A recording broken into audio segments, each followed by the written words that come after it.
Hey there, how are you? This is such a random video. Please don't mind the background noise. I live with people.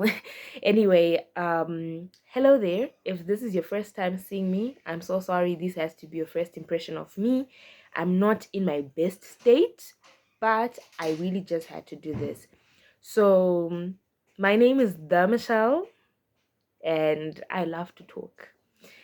Probably one of the reasons why I'm here anyway. But something just happened, and I just felt this urge to record this. So there's this one principle that I've lived with for a very long time, and to be honest, I've mostly applied it when it comes to relationships, romantic relationships. I believe that if I naturally don't just really like you or like your vibe, no matter how good you are to me, I try my best to not have that urge to still be with you just because you are a good person. I have to see you as such. And I think it's so important that we see people in good light.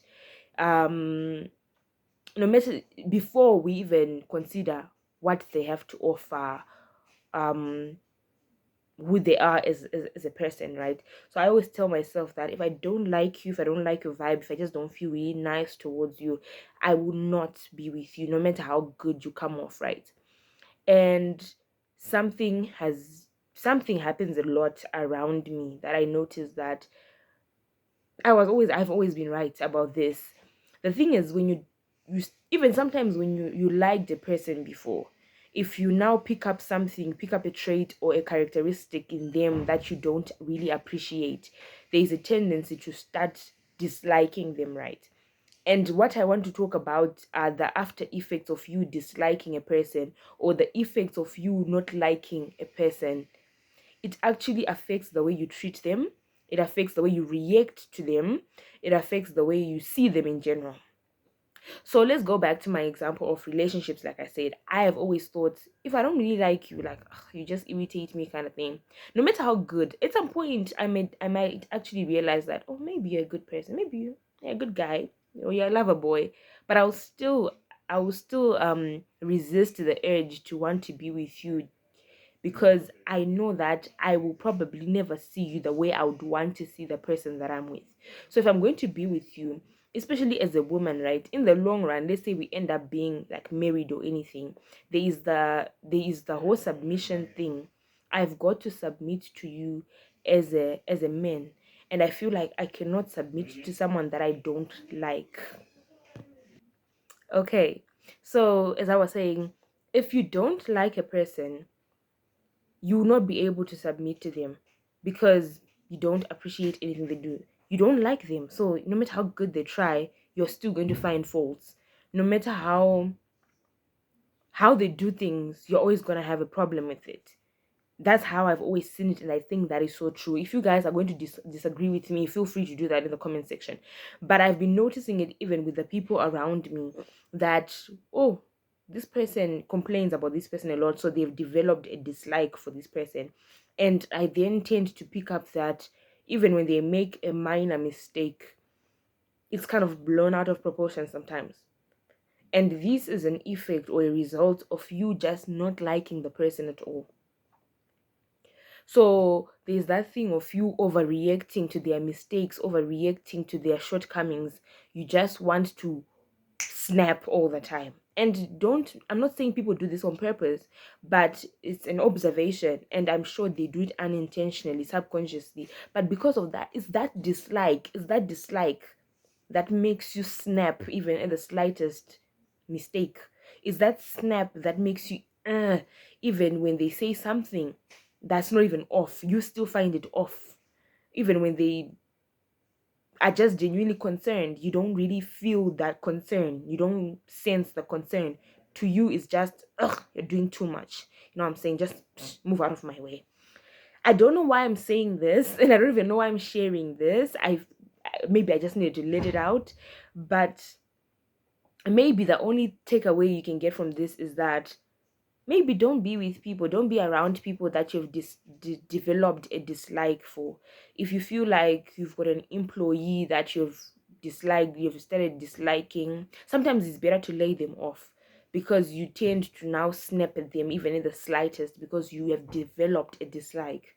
Even in the relationship, try to be with people that you see in good light, generally and naturally, not because of what they do. Before all of that, just try to have a liking for the person, not to say, oh, maybe because it's very hard to find a nice guy nowadays. This nice guy, let me try. You will not be able to to make sense of anything that he does. That's what I'm saying. This is why sometimes you snap a lot at that guy or that lady that you're with, because you just don't like them. You actually don't like them. I think this is why some people say when they talk to people who are going through abusive relationships, we say he just doesn't like you or she just doesn't like you.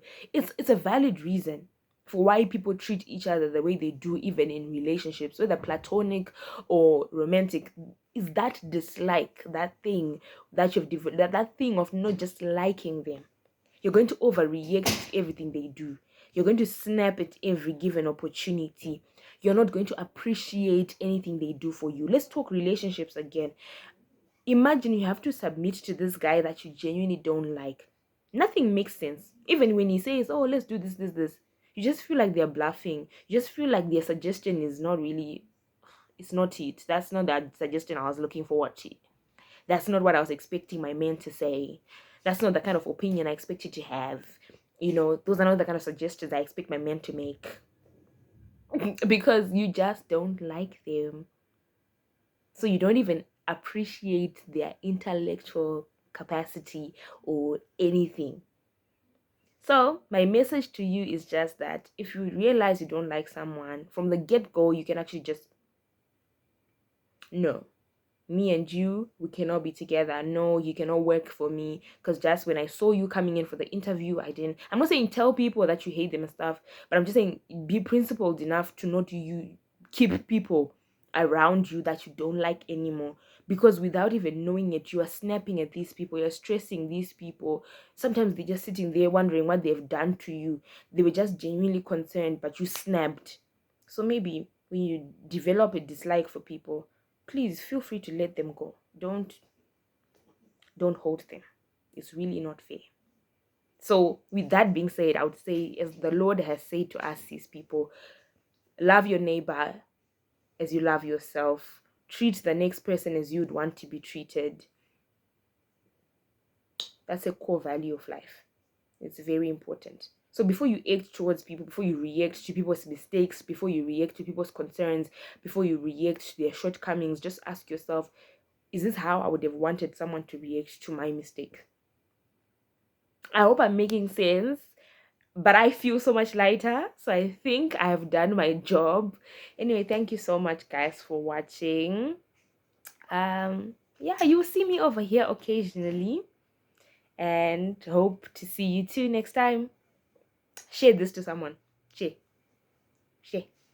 Bye bye.